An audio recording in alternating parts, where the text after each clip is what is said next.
Captain Jonas Merrick had never felt smaller. Standing in the observation gallery of Station Epsilon 7, he watched as ships from 1,000 worlds docked in perfect synchronization. Each vessel gleamed with technologies that made Earth's finest achievements look like stone tools. The station itself was a marvel, a ring of crystalline architecture that bent light and gravity, hovering in the neutral space between 3 star systems. Jonas tugged at his uniform collar. It was standard Earth fleet issue, designed for function rather than elegance. Compared to the flowing energy garments of the Velcrothi, or the living bio-armor of the Quorum delegates, he looked like he'd dressed in canvas and metal scraps. Captain Merrick of Earth, a synthetic voice announced through his neural translator. You are summoned to the Grand Assembly. The doors opened to reveal the most magnificent chamber Jonas had ever seen. Hundreds of species filled the tiered seating, their forms ranging from the almost human to the utterly incomprehensible. At the center, a massive holographic display showed Earth rotating slowly, a blue marble marked with glowing red indicators. Ambassador Velcros of the Velcrothi Empire rose first. His species resembled crystalline mantises, each facet of their bodies refracting light into rainbow patterns. When he spoke, his voice resonated with harmonics that made Jonas's bones ache. We welcome humanity to the Galactic Coalition, Velcros began, though his tone suggested anything but welcome. Your species has achieved what you call faster-than-light travel, through the crude manipulation of space-time bubbles. Impressive for a species only 300,000 years old.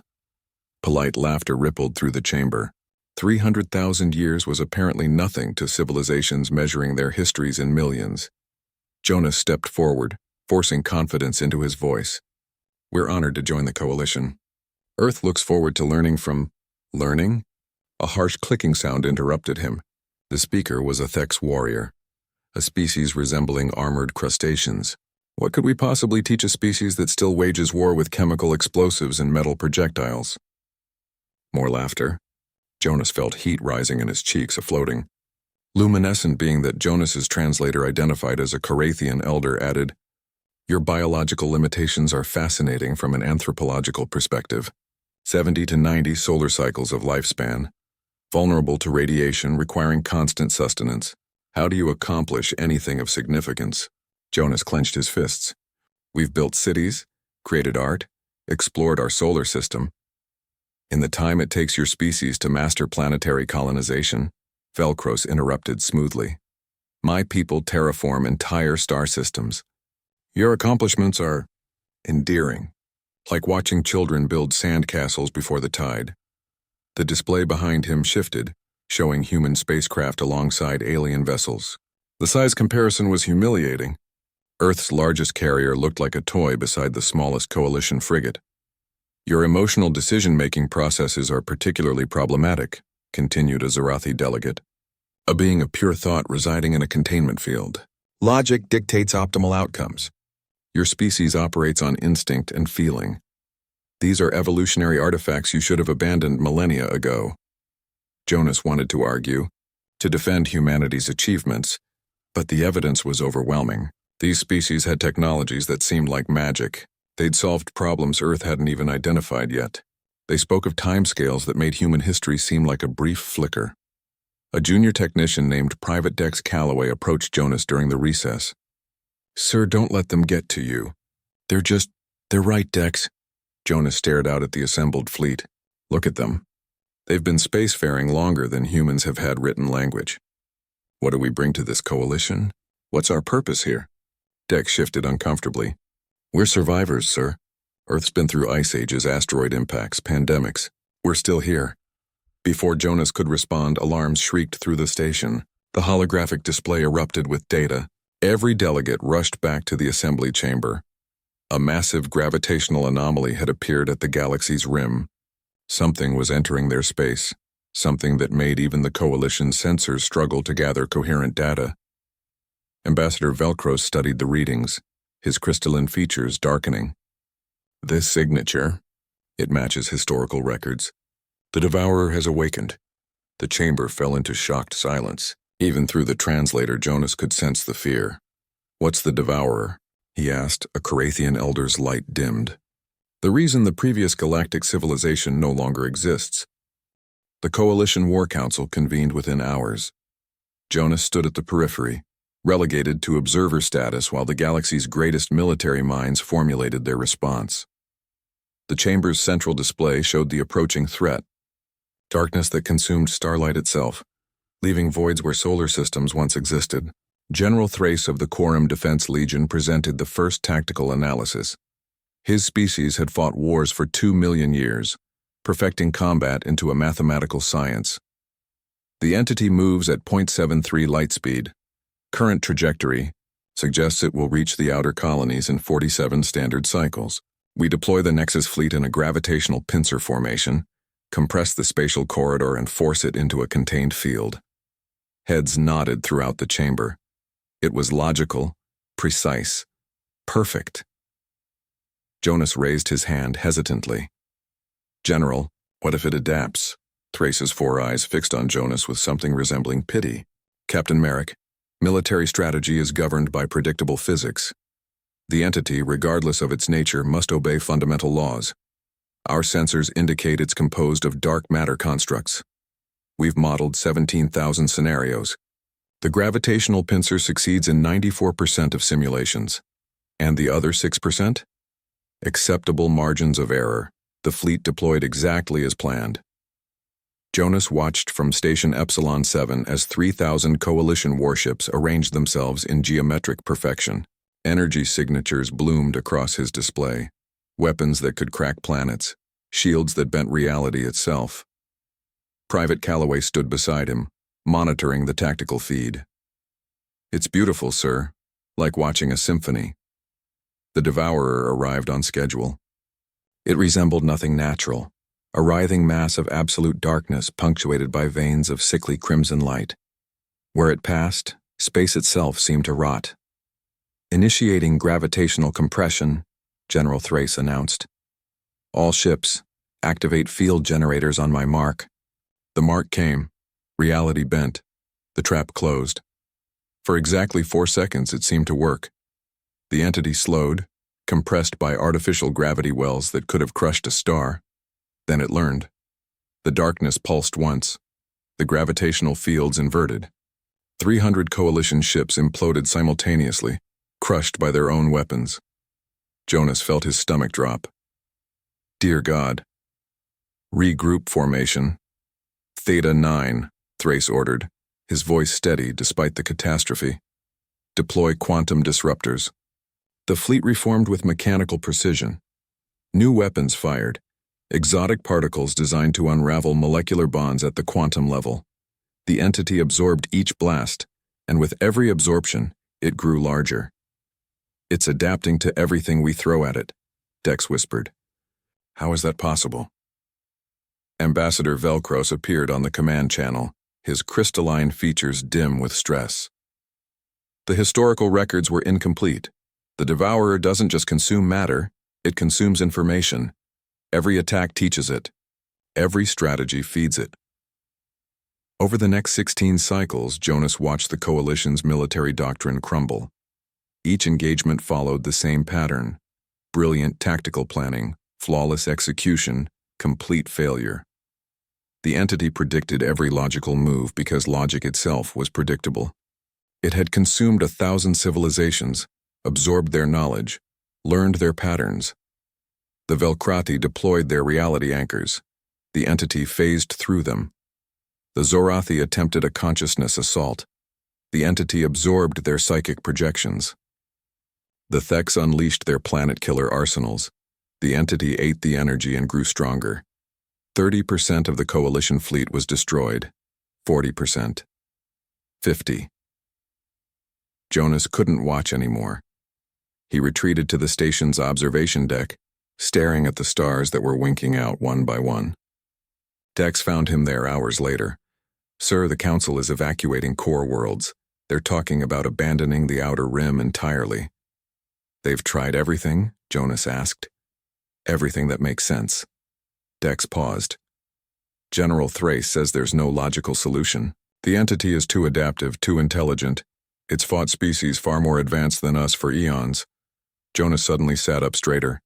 That's the problem. Sir, it's fought advanced species. Logical species. Species that do things that make sense. Jonas's mind raced, connecting fragments of an impossible idea. Dex, what if we don't make sense? I'm not following. Jonas pulled up the tactical displays, his fingers flying across the interface. Every coalition strategy is optimal. Perfect formations, calculated strikes, predictable patterns. The entity knows what makes tactical sense because it's seen it all before. He looked at Dex with wild eyes. But it's never fought humans. Captain, with respect, we can't even scratch coalition technology. What could we possibly? We're not trying to beat it with technology. Jonas stood, pacing rapidly. We beat it by being unpredictable, irrational, stupid. He requested an emergency audience with the War Council. They granted it, though Jonas suspected it was more from desperation than respect. Captain Merrick proposes a new strategy, Ambassador Velcross announced wearily, though I caution that humanity's tactical inexperience. I propose we attack randomly, Jonas interrupted. No formations, no coordinated strikes. Every ship does something different, something that doesn't make tactical sense. The chamber erupted in disbelief. That's suicide, General Thrace stated flatly. Everything else has been suicide too, Jonas countered. But at least this might surprise it. The entity adapts to logic, to patterns. What if there is no pattern? A synthetic voice cut through the debate. I find the human's proposal intriguing. Every head turned. A holographic form materialized. A coalition AI designated Tesseran 9, responsible for managing station operations. You are a machine, Velcross said carefully. You operate on pure logic. How can you support this chaos? I have been studying human history, Tesseran replied. They should not exist. Their planet has tried to kill them repeatedly. They survive not through logic, but through what they call stubborn luck and crazy ideas.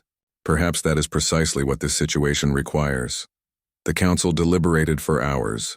In the end, it was General Thrace who spoke the deciding words. We have lost 68% of our fleet using logic. I cannot, in good conscience, claim that continued logic will produce different results. Jonas was given command of a small strike force. 1 human frigate, 3 volunteer ships from species desperate enough to try anything, and Tesseran 9 transferred into the lead vessel's systems. As they undocked, Dex asked the question that had been haunting Jonas. Sir, what if being unpredictable isn't enough? What if we're just throwing our lives away? Jonas checked their course one final time, a trajectory that violated every principle of tactical engagement. Then at least we'll die doing something no one's tried before, something beautifully, perfectly stupid. The small fleet accelerated toward the darkness, toward the entity that had destroyed civilizations beyond counting. Behind them, the coalition watched and waited, and for the first time in eons, the Devourer encountered something it had never faced before, humanity's gift for magnificent chaos. The frigate Defiant Hope shuddered as it accelerated past the retreating coalition lines. Jonas gripped the command chair while Dex manually overrode the navigation computer for the 3rd time in as many minutes. Captain, the AI keeps trying to correct our course, Dex reported. It says we're flying directly into optimal firing range with no evasive pattern. Override it again, Jonas ordered. Tesseran, can you explain to our ship's computer that we're trying to be idiots? The coalition AI's voice carried a hint of what might have been amusement. Your vessel's basic AI lacks the cognitive framework to understand intentional tactical failure. I have isolated it from navigation controls. Through the viewport, the Devourer filled half the visible universe. Up close, it was even more terrifying. A roiling mass of darkness threaded with veins of crimson that pulsed like a diseased heartbeat. Jonas could see the wreckage of coalition ships embedded in its surface, their hulls twisted into impossible geometries. All ships, remember the plan, Jonas transmitted to their small fleet. There is no plan. Trust your instincts. Do whatever feels right in the moment. If it seems crazy, do it anyway. A Thex pilot named Grax responded first. This contradicts every military principle I have learned in 4 centuries of service. Good, Jonas said. Then you're doing it right. The Devourer's sensors, or whatever passed for its perception, locked onto their approach. Tendrils of darkness reached out, moving with deliberate precision to intercept their predictable trajectory. Now, Dex. Hard random turn. Don't think about it. Dex slammed the controls sideways. The Defiant Hope spun violently, engines firing in sequences that would have made any engineer weep. They missed the tendrils by meters. The entity paused. For just a fraction of a second, its movement stuttered. It hesitated, Tesserin observed with fascination. The computational delay was 0.03 seconds. Negligible, but measurable. It's trying to predict us, Jonas realized. Keep it confused. All ships, evasive maneuvers, and make them stupid. What followed was the most chaotic engagement in recorded history. The Corathian vessel flew in a corkscrew pattern while firing weapons at random intervals. Grax's ship accelerated directly toward the entity, then reverse thrust at the last possible moment, spinning like a drunken dancer.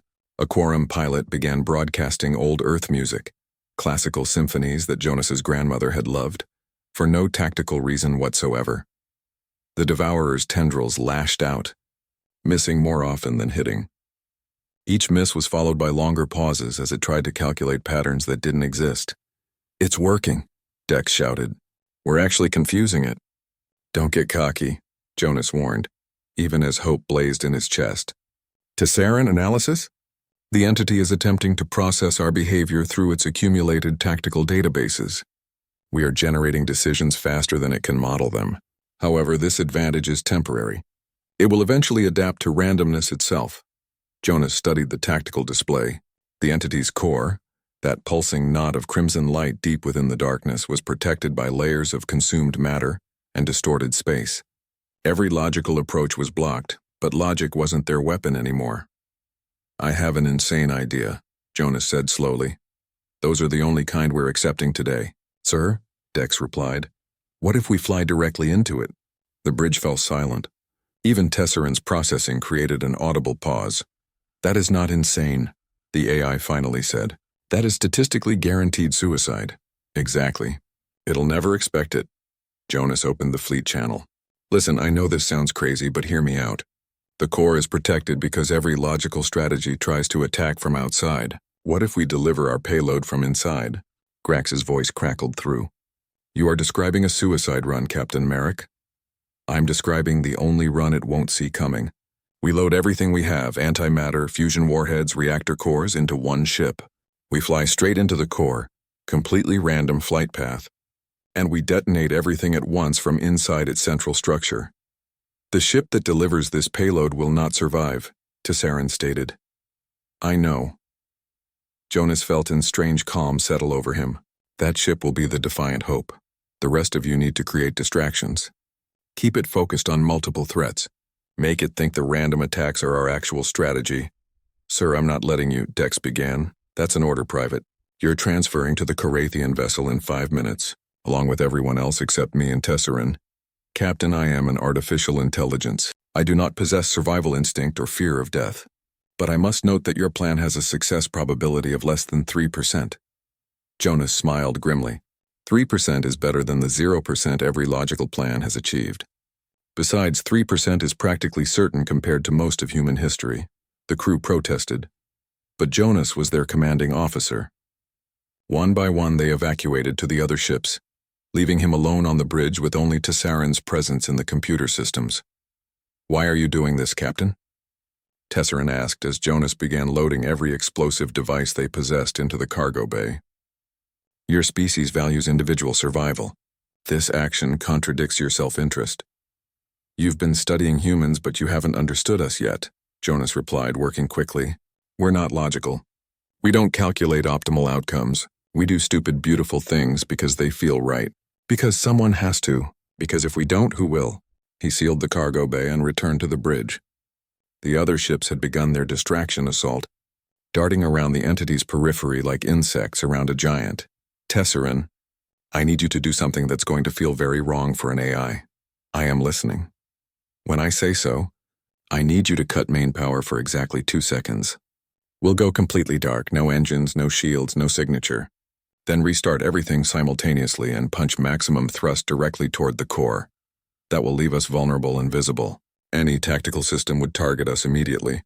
"Exactly. But in those 2 seconds of darkness, it won't know where we are. And when we reappear, we'll be moving too fast and too randomly for it to stop us in time. Probably. Your use of probably is disturbing. Welcome to being human. Jonas strapped himself into the command chair. Ready? I do not experience readiness, but my systems are prepared. Close enough.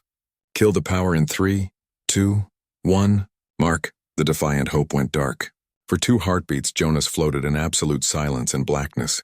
He could feel his heart pounding, hear his own breath, taste copper fear on his tongue. Then light exploded back. Every system screamed to life simultaneously. The engines fired at maximum thrust, accelerating the ship toward the entity's core at speeds that made the hull groan. The Devourer reacted instantly, but Jonas had been right. It was targeting where they had been, not where they were going. Tendrils lashed through empty space behind them. Evasive pattern Alpha Random, Jonas commanded, making up the designation on the spot. The ship spun, twisted, rose, and dove without pattern. Jonas felt his stomach rebel as artificial gravity struggled to compensate. Warnings screamed across every display. The entity's darkness enveloped them. They were inside. The universe became red and black. Twisted metal and impossible geometries pressed against their hull. Jonas could see other ships, coalition vessels, ancient craft from civilizations long dead, all trapped in the entity's collection. Core dead ahead, Tessaran reported. 3,000 kilometers. 2,000. 1,000. Arm all warheads. Sequential detonation, 0.2-second intervals. That should create a cascade reaction with our reactor. Captain, I must inform you that at this proximity, even with maximum thrust, we cannot achieve escape velocity before... I know, Tessaran. I know. 500 kilometers. Jonas could see it now. The core, a knot of reality-warping energy that pulsed with malevolent intelligence. It was an honor serving with you, Captain Merrick. You have taught me something I did not know artificial intelligence could learn. What's that? The value of beautiful stupidity. Jonas laughed, actually laughed as they hurtled toward oblivion. Thanks, Tessaran. For what it's worth, you were pretty human there at the end. 100 kilometers, all ships pull back, Jonas transmitted to the fleet. Get clear. Tell the coalition. Tell them humanity said you're welcome. 50 kilometers. He activated the detonation sequence. Every warhead, every explosive, every gram of antimatter they'd packed into the cargo bay armed simultaneously. 20 kilometers. Jonas closed his eyes and thought of Earth. Blue oceans. Green forests. The messy, chaotic, beautiful world that had produced a species stupid enough to fly straight into the mouth of death. 10 kilometers. For humanity, he whispered. 0. The defiant hope pierced the core's surface. For an instant, a frozen moment of perfect clarity, Jonas saw everything. The entity's true nature, its ancient hunger, the million civilizations it had consumed, and in that instant it saw him too, saw humanity, and for the first time in eons it felt something it had never experienced before. Fear. The warheads detonated. The explosion was small at first, just conventional antimatter reactions. But inside the core's reality-warping field, physics became negotiable. The cascade effect Jonas had hoped for became something far greater. The entity's own consumed matter, compressed and twisted, became fuel for the blast. Energy fed on energy, growing exponentially. From outside, the coalition fleet watched as the Devourer convulsed. Light, pure white light, erupted from within. The darkness that had consumed stars began to burn. Pull back, Grax shouted. Pull back now. The ship scattered as the entity collapsed inward, then exploded outward in a nova of released energy. The shockwave spread across light years, scattering the twisted remains of 1 billion conquered ships. When the light faded, the Devourer was gone. In the silence that followed, Dex's voice broke the stillness. Captain Merrick, sir. Are you there? No response. The Defiant Hope's transponder was offline, but deep in the debris field something blinked. A single emergency beacon, damaged but functional, and beside it an escape pod, jettisoned at the last possible second by an AI that had learned the human art of hopeful irrationality. The pod's occupant was unconscious, burned, broken, but alive. Epilogue 3 cycles later, Jonas Merrick stood before the Galactic Coalition Council once more. His body was covered in regeneration bandages, But he stood without support. Ambassador Velcros rose, his crystalline form catching the light. When he spoke, his voice carried none of its previous condescension. Captain Merrick, the Coalition owes humanity a debt beyond measure. We offer you a seat on this council with full honors and— No, Jonas interrupted quietly. Silence fell across the chamber. With respect, Ambassador, we don't want honors. We don't want to be your mascots or your curiosities. We want equality, partnership. Not because you're grateful, but because we earned it. Velcros regarded him for a long moment, then his form brightened, the Velcrothi equivalent of a smile. You are absolutely right. It will be recorded that on this day, humanity took its place among the stars not as children, but as equals. Later, as Jonas walked through Station Epsilon 7, Dex caught up to him. Sir, the Coalition is calling what you did the miracle of illogic. They're building monuments to the defiant hope. Jonas looked out at the stars, still bright, still infinite. They're missing the point, Dex. It wasn't a miracle. It was just humans being human. Messy, chaotic, and too stubborn to know when we're beaten. That's what scares them now, isn't it? Dex grinned. They spent eons being logical and superior. Then we show up and save everyone by being beautifully stupid. Jonas smiled. Let them be scared. Maybe a little fear will teach them what we've always known, that the universe doesn't care about logic. It cares about whoever's crazy enough to keep fighting. Above them, Earth's first colony ship was being christened, not with an efficient designation, but with a human name, Irrational Hope. The galaxy had learned its lesson. Humanity wasn't primitive. They were something far more dangerous, unpredictable, creative, and absolutely magnificently insane. And the stars would never be the same.